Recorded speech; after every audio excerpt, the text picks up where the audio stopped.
പക്ഷേ ഇതൊന്നും നമ്മൾ തിരഞ്ഞെടുക്കുന്ന ഒരു കാവൽക്കാരൻ, മനുഷ്യൻ തിരഞ്ഞെടുക്കുന്ന ഒരു കാവൽക്കാരൻ മിക്കപ്പോഴും ഒരു പരാജയമാകാനാണ് സാധ്യത എന്നുള്ളത് നമ്മൾ മനസ്സിലാക്കണം. കാരണം തിരഞ്ഞെടുക്കുന്ന ആളുകൾക്ക് തന്നെ നല്ല ആത്മീയ കാഴ്ചപ്പാടില്ല. നമ്മളൊക്കെ സാധാരണക്കാരായ ആളുകളല്ലേ, നമുക്കൊന്നും സാധാരണക്കാരായ ആളുകൾക്ക് എന്ത് ചെയ്യാൻ പറ്റുന്നില്ല. ഒന്നാമത്തെ കാര്യം, ആ സ്പിരിച്വൽ ലോകവുമായിട്ട് എപ്പോഴും ഇടപഴകുന്ന ആളുകളല്ല സാധാരണക്കാരായ മനുഷ്യർ. അതുകൊണ്ട് അവര് ആ ആത്മീയതയുടെ പുറമോടിയൊക്കെ കാണുന്ന ഒരാളെ കാണുമ്പോഴത്തേക്ക് ഇയാൾ ചിലപ്പോൾ എല്ലാം ശരിയാക്കും കേട്ടോ എന്ന് പറഞ്ഞ് എന്ത് ചെയ്യാൻ സാധ്യതയുണ്ട്? ഒരാളെ അങ്ങ് ലീഡറാക്കും. പിന്നെ അയാൾ പറയുന്നതാണ് നമ്മുടെ ആത്മീക, പിന്നെ അയാൾ തീരുമാനിക്കും നമ്മുടെ ആത്മീയത എന്തായിരിക്കണമെന്ന്. ഇതെപ്പോഴും പറ്റുന്ന പ്രശ്നമാണ്, ഏത് മതത്തിലും പറ്റുന്ന ഒരു വലിയ പ്രശ്നമാണ്.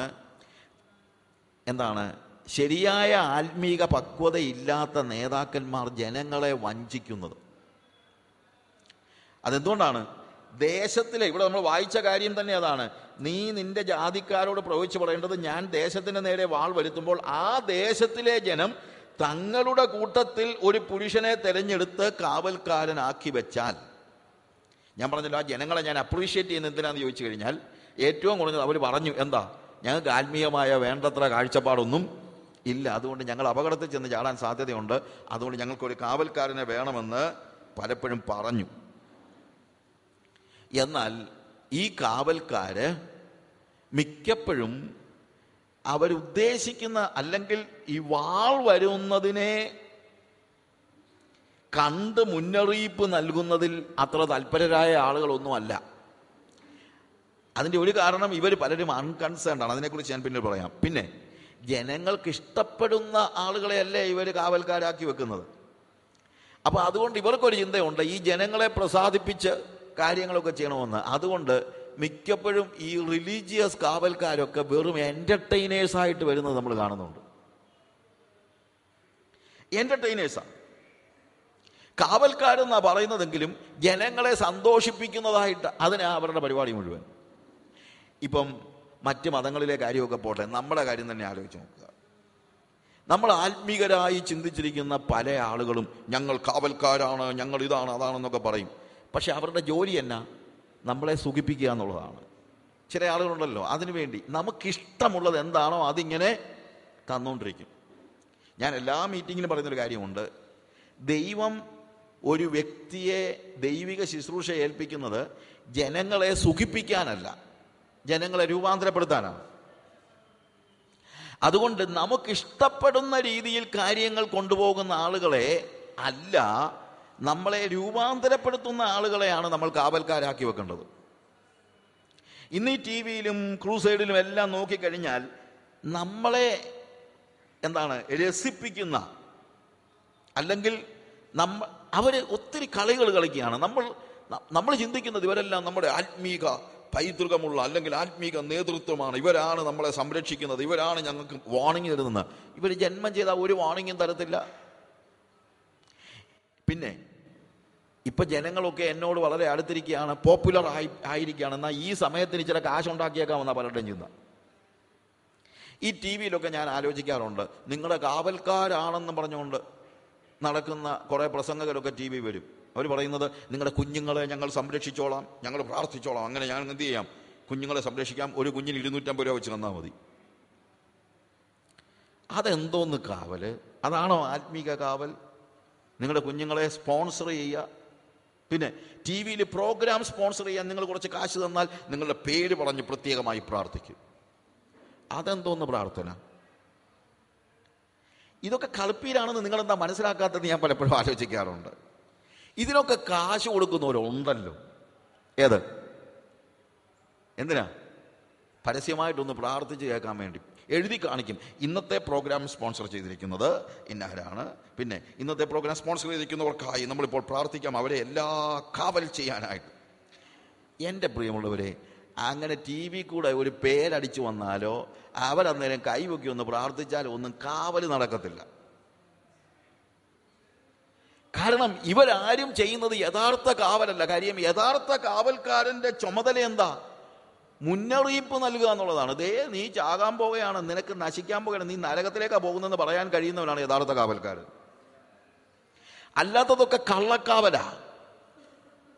ഇന്ന് ടി വിയിൽ കാണുന്ന കാവൽ പരിപാടി നടത്തുന്ന പല പാർട്ടികളും കള്ളന്മാരാ. കാരണം അവരെന്ത് ചെയ്യുന്നില്ല? വാർണിംഗ് കൊടുക്കുന്നില്ല, മുന്നറിയിപ്പുകളെ നൽകുന്നില്ല.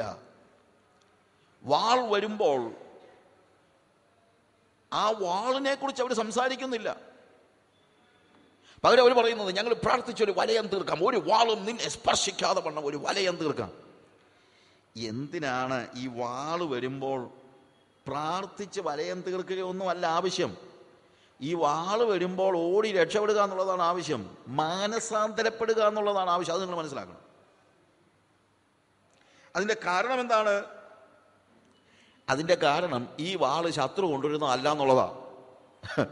അതിവരെ ആദ്യം ഒന്ന് മനസ്സിലാക്കിയായിരുന്നെങ്കിൽ. ഞാൻ ഈ ആളുകൾ, ഈ പ്രവാചകന്മാരൊക്കെ പറഞ്ഞിരിക്കുന്ന മുഴുവൻ കാര്യങ്ങൾ പറയുമ്പോൾ നിന്റെ ജീവിതത്തിൽ ശത്രു കൊണ്ടുവന്നിരിക്കുന്ന ശത്രു ആണോ കർത്താവാണോ ഉണ്ടെന്ന് നമ്മളെങ്ങനെ അറിയുന്നത്? നമ്മുടെ ജീവിതത്തിലെ പല ദുരന്തങ്ങളും ശത്രു കൊണ്ടുവരുന്നത് അല്ല എന്ന് നിങ്ങൾ അറിയണം. നമ്മുടെ ജീവിതത്തിലെ പല ദുരന്തങ്ങളും ആര് കൊണ്ടുവരുന്നതാണ്? ഒന്ന് പറഞ്ഞേ. ആണേ, കർത്താവ് കൊണ്ടുവരുന്നതാ. കാര്യം ഇവിടെ പറഞ്ഞിരിക്കുന്ന വാക്യം എന്താ? മനുഷ്യപുത്ര, നീ നിന്റെ സ്വജാതിക്കാരോട് പ്രവചിച്ച് പറയേണ്ടത്, ഞാൻ ഒരു ദേശത്തിന് നേരെ വാൾ വരുത്തുമ്പോൾ. ആരാ വരുത്തുന്നത്? ആരാ വരുത്തുന്നത്? കർത്താവ്. അപ്പോൾ ഞാനൊരു ദേശത്തിന് നേരെ വാൾ വരുത്തുമ്പോൾ ദൈവം എന്താ ഉദ്ദേശിക്കുന്നത്? ദൈവം ഉദ്ദേശിക്കുന്നത് മാനസാന്തരമാണ്. ദൈവം ഉദ്ദേശിക്കുന്നത് മടങ്ങിവരവാണ്. നമ്മുടെ പാപങ്ങൾ, അതാണ് ദുരന്തങ്ങൾ കൊണ്ടുവരുന്നത്. ദുരന്തങ്ങൾ പലപ്പോഴും നമ്മുടെ ജീവിതത്തിൽ നടക്കുന്നത് എന്തിനാണെന്നറിയാമോ? നമ്മൾ മാനസാന്തരപ്പെടാൻ വേണ്ടിയാണ്. അല്ലാതെ അതിന് പ്രാർത്ഥിച്ച് വലയം തീർത്തിട്ട് കാര്യമൊന്നുമില്ല.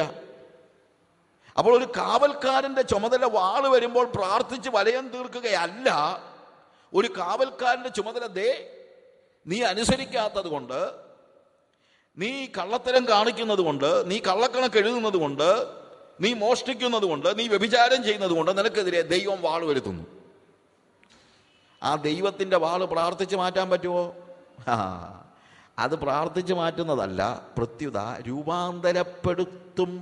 രൂപാന്തരപ്പെടുമ്പോൾ മാറ്റുന്നതാണ്. രൂപാന്തരപ്പെടുമ്പോൾ. ഞാൻ ഈ കഴിഞ്ഞ ദിവസം ഒരു കൺവെൻഷന്, ഫാസ്റ്റിംഗ് പ്രെയറിന് ഞാനവിടെ പറഞ്ഞു, നമ്മൾ പ്രാർത്ഥിച്ചത് കൊണ്ടൊന്നും ദൈവത്തിന് മാറ്റം വരത്തില്ല.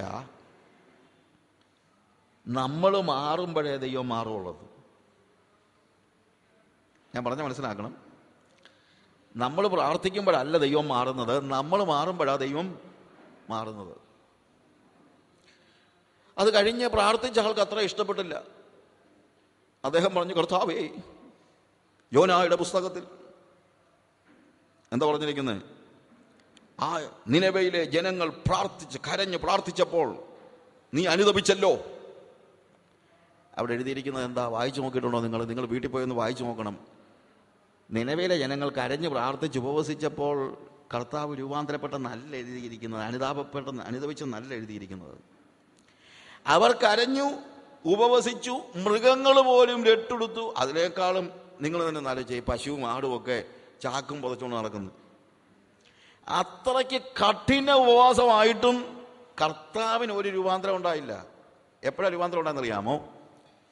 അവർ തങ്ങളുടെ ദുർമാർഗം വിട്ടുതിരിഞ്ഞു എന്ന് പ്രവൃത്തികളാൽ തെളിയിച്ചപ്പോൾ ദൈവം അനുതപിച്ചു, അവർക്ക് വരുത്തുമെന്ന് പറഞ്ഞ അനർത്ഥം വരുത്തിയതുമില്ല. അപ്പോൾ പ്രാർത്ഥിച്ചപ്പോഴല്ല ദൈവത്തിന് രൂപാന്തരം ഉണ്ടായത്. എപ്പോഴാ?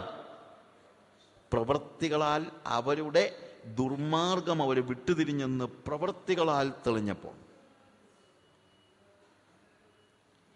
അപ്പൊ ഉപവാസവും പ്രാർത്ഥനയും ദൈവത്തെ മാറ്റാനല്ല, ഉപവാസവും പ്രാർത്ഥനയും എന്നെ മാറ്റാനാ. ഞാൻ പറഞ്ഞ മനസ്സിലായോ? ഉപവാസവും പ്രാർത്ഥനയും എന്നെ മാറ്റാനാണ്. ഞാൻ മാറുമ്പോൾ ദൈവം മാറുകയല്ല. കാര്യം ദൈവം എപ്പോഴും പറയുന്നത് എന്താണ്? ദൈവം ഒരിക്കലും പറയുന്നില്ല ദൈവം അനുതപിച്ചു എന്ന് പറയുന്ന വാക്ക് കറക്റ്റ് അല്ല. കാരണം എന്ന് വെച്ച് കഴിഞ്ഞാൽ ദൈവത്തിന് അനുതപിക്കാൻ കഴിയില്ല എന്നാണ് പറഞ്ഞിരിക്കുന്നത്. അവൻ ഗതിഭേദത്താലുള്ള ആച്ഛാദനങ്ങളുള്ളതല്ല, അവൻ അനുതപിക്കുകയില്ല.